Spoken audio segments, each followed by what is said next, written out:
Man, Rantoni really does some variety. Like one time he's doing a video about games, one time he's doing like this kind of documentary videos about some thing that happened in China. He really does some variety. Yeah, the Chinese farmer who massacred his village by Rantoni.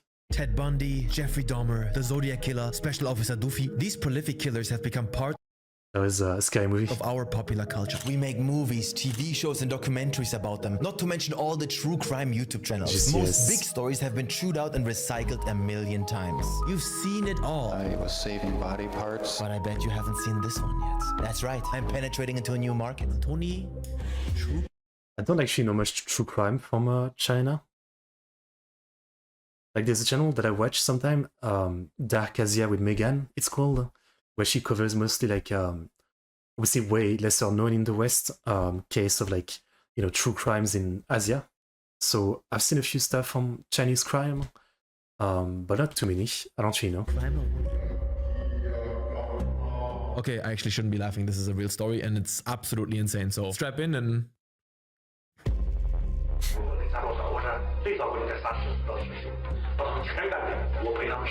Armed with a double-barrel shotgun, he transformed a remote mountain community in Shanxi province into a scene of one of China's deadliest killing sprees. 14 people killed, 3 injured, all in one night. His motivation? Justice. This is the story of Hu Wenhai. Right away, this reminds me of that one insane Japanese case of the one man who massacred an entire village. Kyoto Robato did a video about it recently. Yeah, the Tsuyuma incident, one man against a village. It was, I think after World War II, or maybe before. It was like some guy who was going crazy because he believed he was dying of a disease, and he thought everybody hated him. And one night with a bunch of weapons, he basically went around and killed, I mean, dozens of people. I mean, an insane amount of people. It's a very similar thing, so if you want a video about something similar, yeah, the Tsuyama incident. Kyoto Robato is another great true crime channel. Seeds of resentment. In the shadow of China's economic reforms, rural communities like Dayuko village struggled with the painful transition from collective to private enterprise. The village coal mine, once a communal property, became a prize for those with connections. In 1993, local hothead Hu Wenhai, a 39-year-old former miner, secured a 3-year contract to operate the Dayuko coal mine. Local CCP chief Hu Gensheng, yes, they share the same last name, which is confusing, so let's call him Comrade Johnson, wielding considerable regional power, quietly extended Hu's contract for 2 additional years without the required public bidding process. While villagers survived on meager farming incomes, Hu's fortune multiplied. His modest brick home transformed into a 2-story compound. 5 years passed, and by early 1998, as China's anti-corruption campaigns intensified on paper but remained toothless in practice, village officials initiated a public tender for the mine. When other villages offered substantially higher bids, officials rejected Hu's insistence on renewing at his original price. The loss of his primary income source planted the first dark seed of resentment toward those he believed had betrayed him, particularly former local CCP chief Comrade Johnson. Keep in mind. So, did he already make it rich at this point?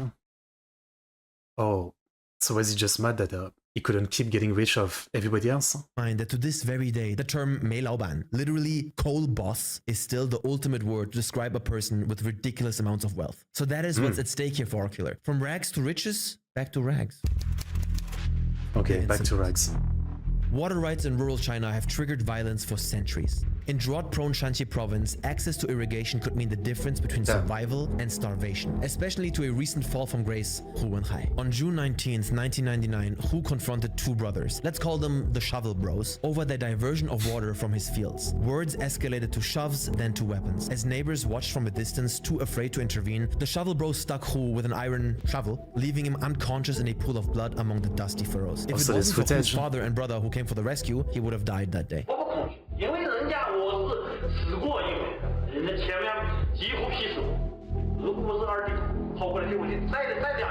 At the district hospital, doctors inserted 12 stitches into Hu's fractured skull. As he drifted in and out of consciousness, a conviction formed in his mind. This was no simple dispute, but an assassination attempt orchestrated by village officials to silence him permanently. That same night, the Shovel brothers fled Dayuko village, abandoning their home and possessions in what looks like a clear admission of guilt, though others whispered that powerful figures had arranged their escape. 2 days later, with his head Come still on. bandaged, Hu It's not returned that home deep, to huh? find Comrade Johnson at his door. He claimed that another higher-up, let's call him Bossman Lee, had sent him to mediate, offering over 20,000 yuan as compensation, an enormous sum in rural China for that time, where the average annual income barely even reached 2,000. But instead of gratitude, Hu felt confirmation of his darkest suspicions. Why would officials offer him such an insane sum of money unless they feared what he might reveal? The plan. For months after the attack, Hu's behavior grew increasingly erratic. When one of the Shovel brothers briefly returned to collect his possessions, Hu captured and beat him repeatedly, demanding he reveal who had orchestrated the attack. Each denial only reinforced Hu's paranoia and resentment. He was already convinced of a conspiracy. He felt it was time to strike.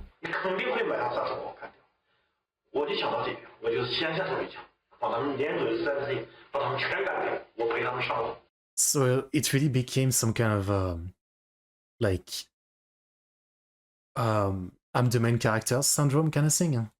Like at this point, he was literally a guy that used to make some good money by hogging the mine and the coal for himself. Now it's been years since that, and he still thinks that there's a conspiracy to like kill him or something. Like he's actually someone who like is a big deal enough that people care. Like even despite the fact that he doesn't actually have anything anymore, he doesn't have the mine anymore. So it's just like some kind of yeah, some kind of delusion of him being so important. That's kind of crazy.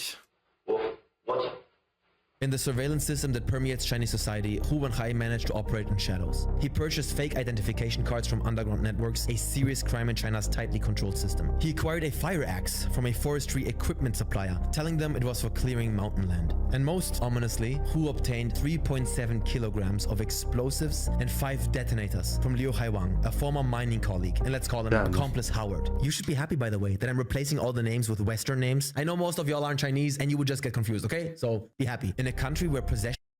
To be honest,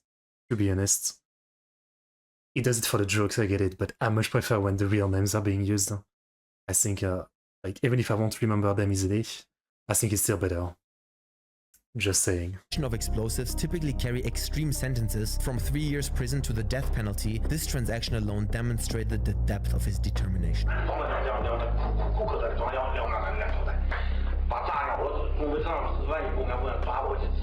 By day, Hu transformed himself into an amateur accountant and investigator. In January 2001, through connections with a sympathetic clerk, he obtained the village coal mine's payroll records from 1992 to 1993.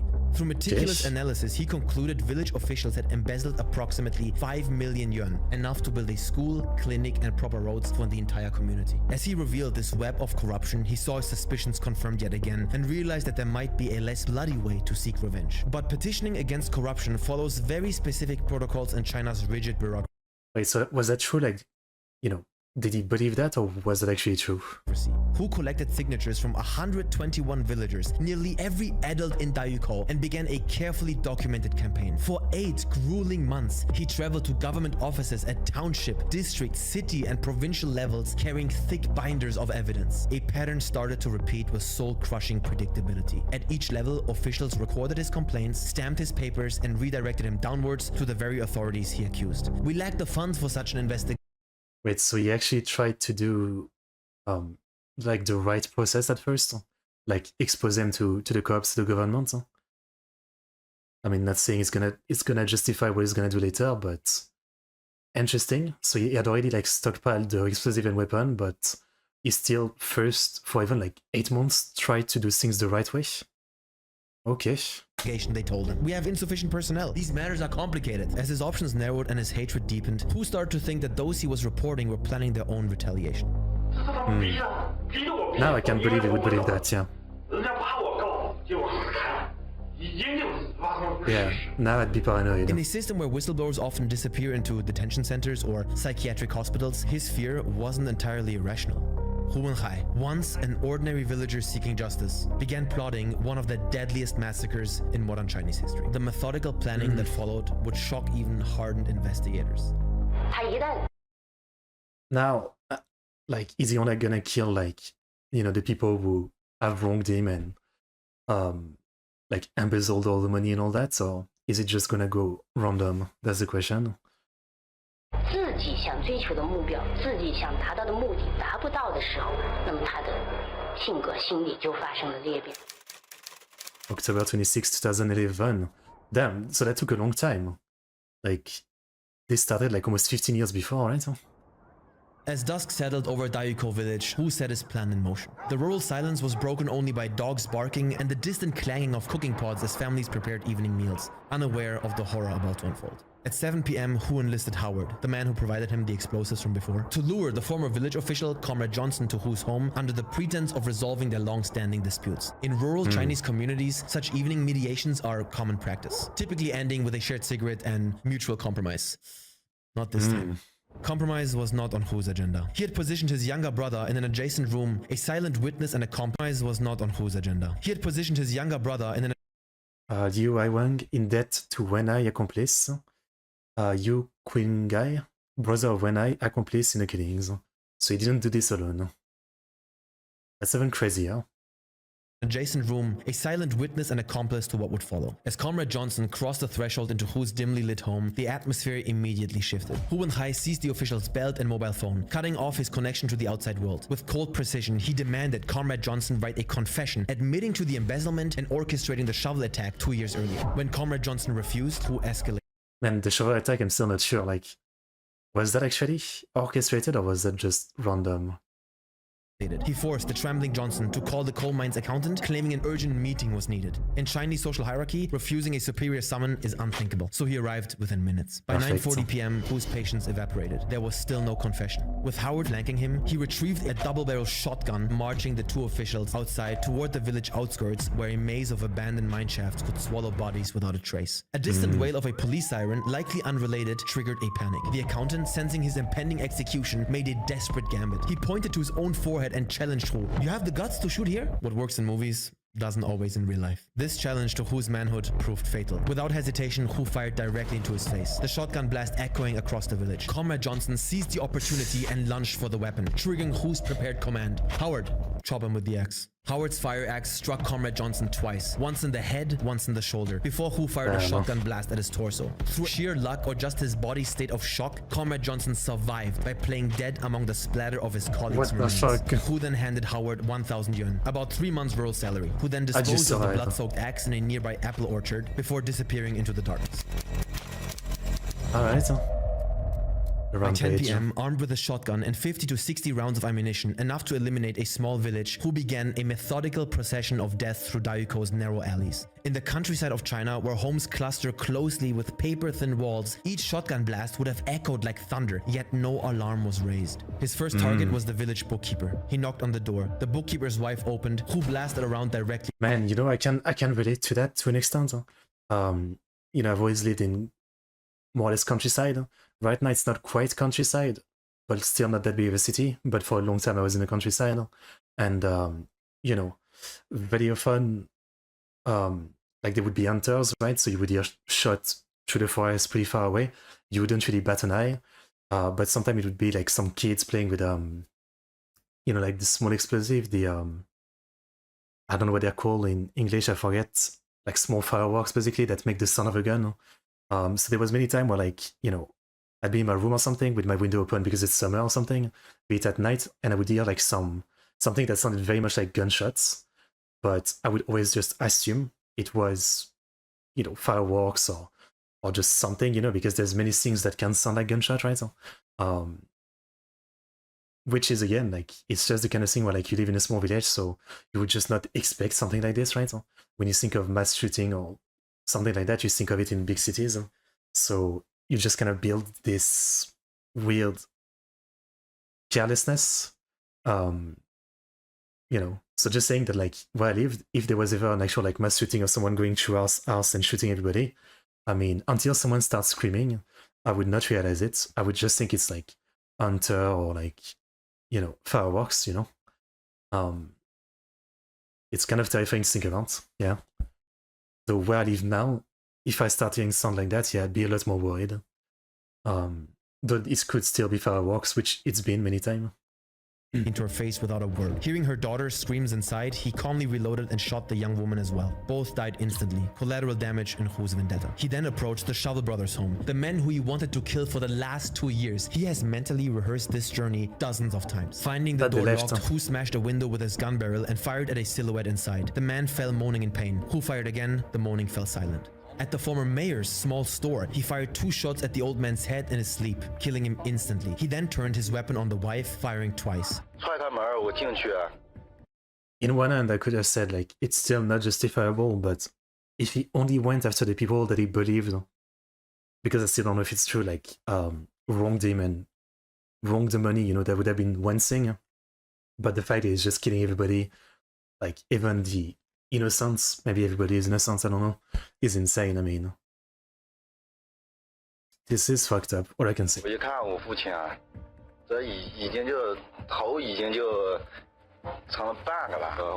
Fuck.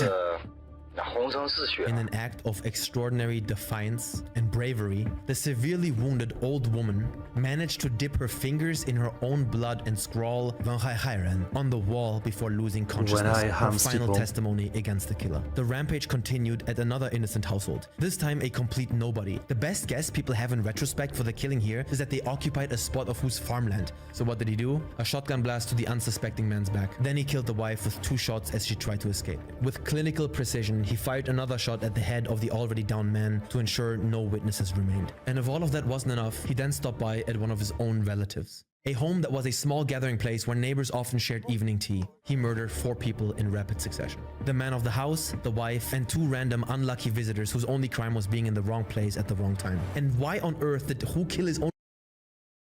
It's just insane how, like, you know, like, one person with a gun can just, like, end so many others' lives just so easily, so fast, and so meaninglessly. Relatives, the only thing people could think of afterwards is that they didn't give him enough wedding gifts way back when. But that is only speculation. When he finally approached one of the village officials' homes, this was a big target who labeled as corrupt in his filings. His luck would finally turn around for a moment. Despite being shot twice, the guy managed to scale a courtyard wall and escape into the darkness. The massacre's sole escapee, besides Comrade Johnson, and his last destination was Bossman Lee's larger home, a symbol of privilege in the impoverished village. There, he executed Lee, his wife, and their daughter. Only Lee's son survived. There's no documentation on how, but highly likely from hiding somewhere as his family members were being killed. By 12:30 a.m., after just 2.5 hours, Hu had attacked 17 people across 11 households. His victims ranged from innocent 11-year-old children to 71-year-old elders, a cross-section of a community that would never recover from this night of terror. Yeah.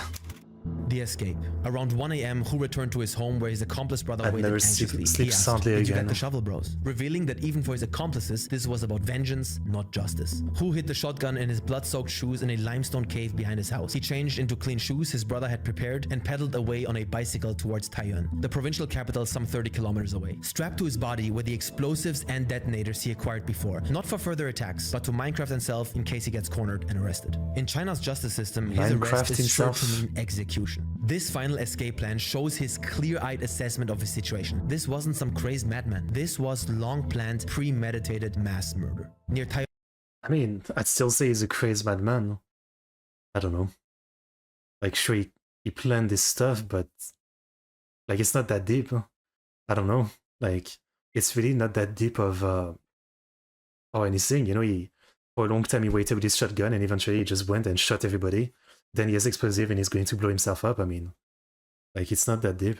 He's not like a genius or anything. Outskirts, he abandoned his bicycle, too conspicuous for a city, and hailed a green taxi, blending into the anonymous urban traffic of early morning workers. The capture. China's security apparatus, once activated, moves with overwhelming force. By 3 a.m., roadblocks encircled Taiyuan, checking every vehicle and pedestrian. At approximately 5 a.m., police at a checkpoint north of Taiyuan railway station, likely the escape route to neighboring provinces, detained a suspicious man matching Hu's description. Luckily, the police saw a glimpse of the explosives Hu was wearing and held him down before he could do anything with it. Imagine the adrenaline. Arresting a man with explosives strapped to his body. Oh god, you don't know what's gonna happen, bro. His accomplices, Howard and his brother, were arrested within hours as a massive police operation swept through the region. The trial. Good. On Christmas Day, the Jinzhong Intermediate I mean, how many more people would he have killed with the explosion, right? Seated People's Court convened for what was essentially a ceremonial trial. In China's legal system, where conviction rates exceed 99.9%, the proceedings focused not on determining guilt, but measuring its dimensions and reconstructing 99.9? I've never heard that before. I always thought like Japan is known for being like the one country where, you know, it's insanely hard to like to not be convicted. I think it was over 90% or something. I've never heard 99%. That's insane. the events. During the trial, Hu remained unrepentant. He calmly articulated his motivation. He killed to eliminate corrupt officials who betrayed public trust. When questioned about You killed like just women and children, like, come on. Again, I mean, it'd still be like an insane piece of shit no matter what, but if he had only killed the actual people that he was like convinced, I don't know if it's true again, convinced were like the one who embezzled the money, then like sure, he could argue that, but he didn't. He literally killed everybody he could. About all the innocent victims, he explained that he sought to eliminate witnesses who might take revenge against his children after his execution.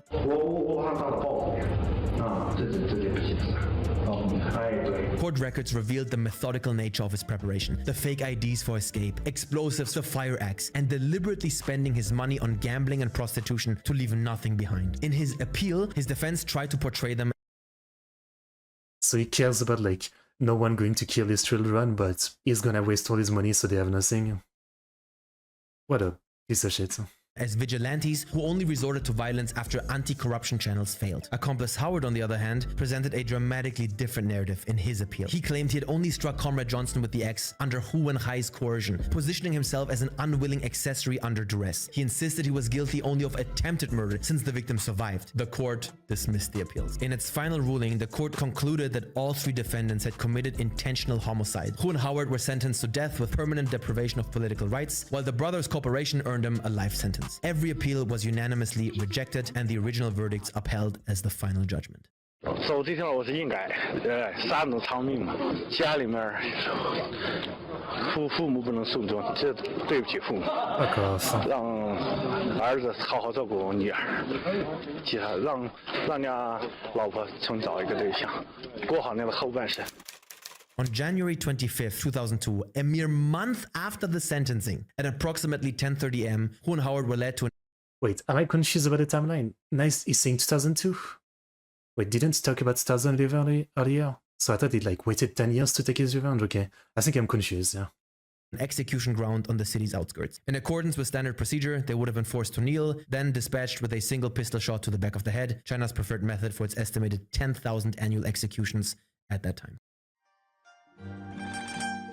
The Dayu I mean, the one thing I want to know, even though it doesn't change anything, is a piece of shit and this wasn't warranted, is, you know, like, was he insane or was there actually like some kind of collusion and embezzlement going on? Massacre faded quickly from Chinese media. Rural violence like this contradicted the CCP's narrative of a harmonious development, but it left lasting questions about justice, corruption, and desperation in China's forgotten villages. Yet, very interestingly, in the years that followed, the government quietly implemented rural anti-corruption measures and expanded petition system for grievances, a tacit acknowledgement that the seeds of whose rampage lay not just in one man's mind, but in systemic failures that continue to challenge China's rural governance to this day. The case has maintained a dark fascination in Chinese popular culture. For some, Hu Wenhai became a folk anti-hero who had confronted corruption when legitimate channels failed. But looking at the court documents and statements, we know that that's just not true. Of the 17 people he attacked, only 4 were directly related to his corruption allegations at all. The others, including women, children, elderly, visitors, had minimal or no connection to his grievances. There's a director who made a critically acclaimed movie in 2013 called A Touch of Sin that features a fictionalized version of Hu's story. In his telling, the protagonist becomes both victim and perpetrator that reinforces the continued romanticization of Hu's actions.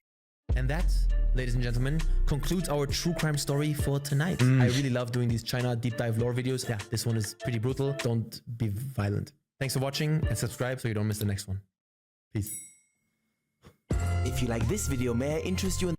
I don't know what to say. I don't know what to say. I mean, you know, like I can't be surprised. There's people who, to this day, like literally, like idolize Hitler, for example. Like still, literally, like thousands, if not maybe up to hundreds of thousands of people. I don't know. I hope not. I hope not. So I can't be surprised that this guy too would be, you know, considered a folk hero in some way. But come on. Yeah, so in the end, Rantoni didn't confirm, like, was it just allegation or was there, like, truth to it? I mean, maybe the laws prove that there was, but I don't know. Nonetheless.